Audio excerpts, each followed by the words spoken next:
আমাদের শরীরে রক্ত শূন্যতা দেখা গেলে বাংলাদেশের কমন চিকিৎসা হলো আয়রনের ট্যাবলেট খাও, ভিটামিন বি 12 খাও, ফলিক অ্যাসিড খাও, তাহলে আপনার শরীরে রক্ত বাড়বে।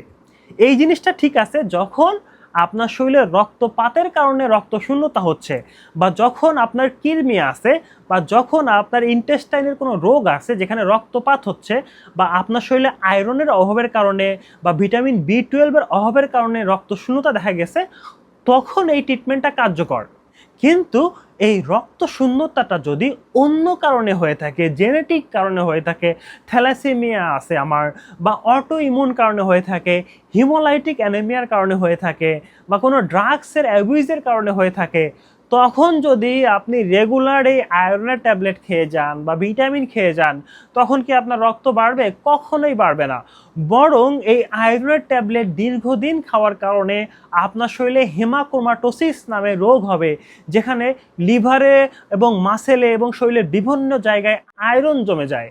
আর এই আয়রনটা একটা টক্সিক পদার্থ, সেটা আমাদের শরীরে প্রদাহ তৈরি করে, হেপাটাইটিস করতে পারে, মাসেলে পেইন করতে পারে, বা বিভিন্ন সমস্যা তৈরি করতে পারে। তো আপনার শরীরে রক্তশূন্যতাটা কী কারণে হচ্ছে সেটা আপনারা ডায়াগনোসিস করে সেই অনুযায়ী চিকিৎসা করবেন। তাহলে এই যে শরীর দুর্বল, শরীরে রক্ত কম, দীর্ঘদিনের যে সমস্যাটা, সেখান থেকে বের হয়ে আসতে পারবেন।